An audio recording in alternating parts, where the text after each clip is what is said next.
4টা ছিদ্র দিয়ে কোনো কিছু প্রবেশ করালেই রোজা ভেঙে যাবে। সেটা ওষুধ হোক বা খাবার হোক বা যেকোনো জিনিস হোক।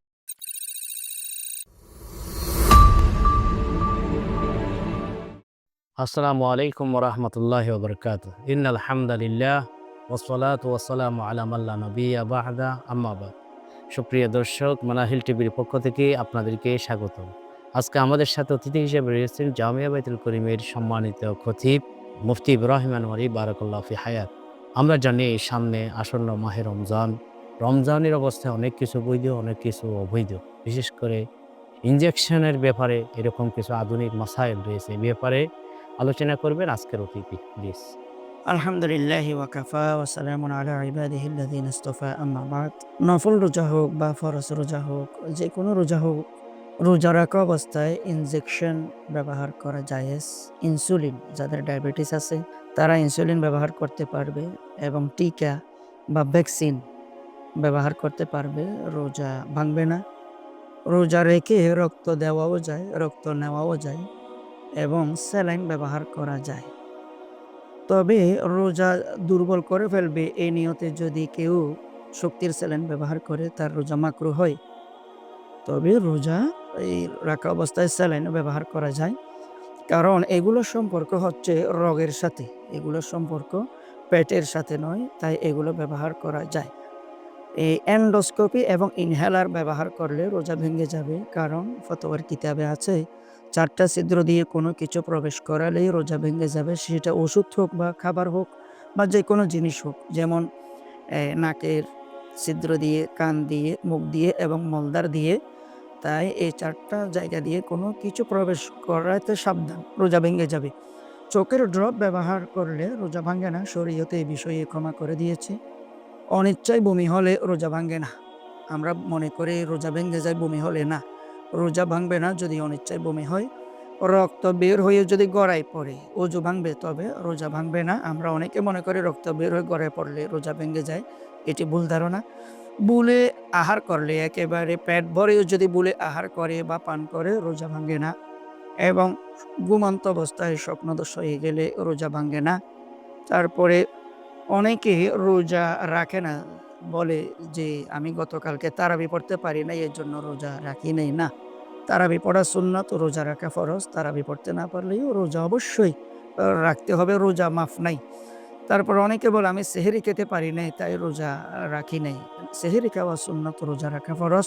সেহরি খেতে না পারলেও রোজা রাখতেই হবে, রোজা রাখাটা ফরজ। আর মা বোনদের পিরিয়ড অবস্থায় রোজা ছেড়ে দিবে, হাইজ নেফাস মাসিক অবস্থায় রোজা ছেড়ে দিবে। এই রমজান মাসের পরে এই রোজাগুলো কাজা দিবে। এই ওষুধের মাধ্যমে যদি হাইজ নেফাস বন্ধ রাখে, তাহলে রোজা মাফ নাই, রোজা নগদে রাখতে হবে। কোনো মহিলাকে ডাক্তার যদি বলে আপনার এই শিশু দুধ পান করাতে হচ্ছে, আপনি রোজা রাখতে পারবেন না, শরীর দুর্বল হয়ে যাবে, তাহলে ওই মা শিশুকে দুধ পান করানোর স্বার্থে রোজা ছেড়ে দিবে। পরে কোনো সময় অবশ্যই এই রোজাগুলো কাজা দিবে।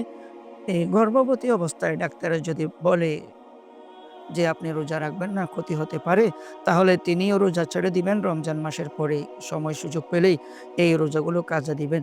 যে মহিলার স্বামী এই জালেম, বদমেজাজি, তরকারিতে লবণ ১৯-২০ হলেই মারধর করে, বকা করে, ওই মহিলার জন্য তরকারির লবণ দেখা জায়েজ। তবে এই তরকারির লবণ দেখে গিলে ফেলবে না, এটা ফেলে দিবে। ওই মহিলার জন্য জায়েজ, রোজা ভাঙবে না। তো অসুস্থ ব্যক্তি এবং মুসাফির ব্যক্তিরা অবস্থা বুঝে রোজা ছেড়ে দিবে। তবে রমজান মাসের পরে সুস্থ হয়ে গেলে, মুসাফির মুকিম হয়ে গেলে অবশ্যই এই রোজাগুলো কাজা দিবে। মাকরুহ, যেমন নাকি গালাগালি করা, মিথ্যা কথা বলা, মিথ্যা কসম খাওয়া, বেপরদায় চলা, টেলিভিশন দেখা, নামাজ না পড়া, গোসল ফরজ অবস্থায় থেকে যাওয়া, অস্থির অস্থির ভাব দেখানো এবং অনর্থক অযথা বারবার গোসল করা, অযথা বারবার অজু করা, ভালো লাগার জন্য, একটু ঠান্ডা লাগার জন্য, এই জাতীয় যদি কাজ করে, থুতু একত্রিত করে গিলে ফেললে রোজা মাকরুহ হয়ে যাবে, রোজার সওয়াব কমে যাবে। আর কিছু কাজ আছে রোজা রাখা অবস্থায় জায়েজ, মাকরুহ হবে না, রোজা ভাঙবেও না। যেমন নাকি আতর ব্যবহার করা, মিসওয়াক করা, শরীরে বা মাথায় তেল ব্যবহার করা, সুরমা ব্যবহার করা, নখ কাটা, চুল কাটা, পশম কাটা, এগুলো জায়েজ। মোচ কাটাও জায়েজ। এগুলো দ্বারা রোজা ভাঙ্গা তো দূরের কথা, মাকরু হবে না। তো আমরা এগুলো করতে পারবো। তবে ব্রাশ করাটা মাকরু। কারণ ব্রাশের যে টুথপেস্ট আছে সেখানে একটা এই চকোলেট বা একটা স্বাদ আছে। এইজন্য ব্রাশ করাটা মাকরু। আর এই ২ টা কারণে রোজা কাফারা হয়। এই ২ কারণ ছাড়া বাকি যত কারণ আছে এগুলো যদি পাওয়া যায় রোজা ভেঙে যায়, কাজা হবে। তো এই ২ কারণে রোজা কাফারা হয়, এই ২ কারণ থেকে সাবধান। একটা কারণ হচ্ছে ইচ্ছাকৃত আহার বা পানাহার করা, আরেকটা হচ্ছে সহবাস করা।